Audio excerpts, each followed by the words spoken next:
February and running feet.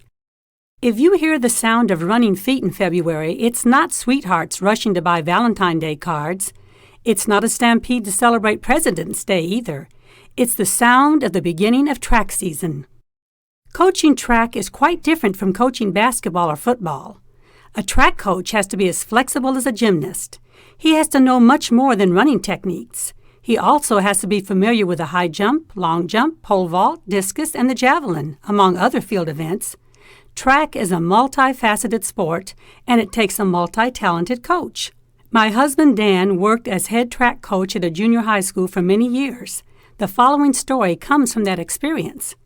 Coach D, as Dan was called, was firm yet patient with the track team, but he had high standards. He didn't allow anyone to miss track practice or to come late unless they had what he considered a valid excuse, such as death. Those who did not abide by his rules were swiftly punished, usually by running laps until they were rubber-legged and panting like the coyote who tries to catch the roadrunner. Dan was not just a coach.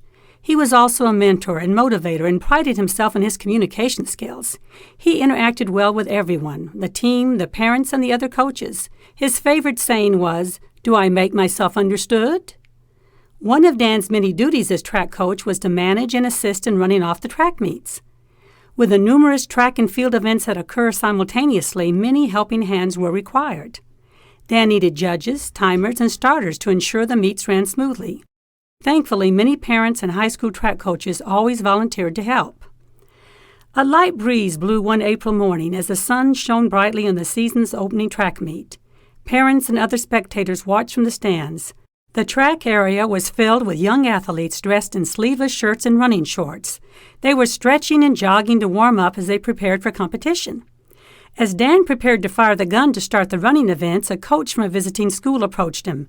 "Coach D, I need your help," the visiting coach said. "Sure, Coach. What do you need?" Dan answered.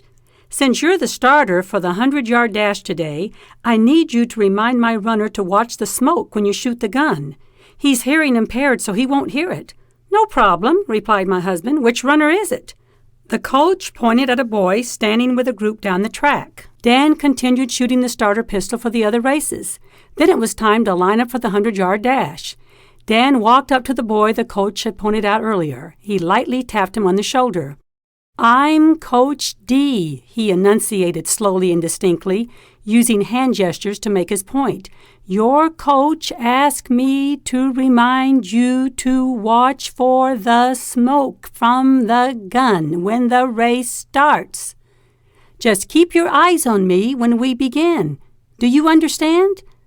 The boy stared at him blankly. His mouth hung open. Dan tried again, speaking even slower and louder as he waved his hands and arms more emphatically. "I'm going to make sure you know when the race starts. Just watch me, okay?" The boy nodded his head. Pleased that he had successfully communicated, Dan started to walk away. To his amazement, the runner suddenly yelled at him, "Okay, Coach, I'll watch for the smoke, but why can't I just listen to the gun?" Dan had been talking to the wrong boy.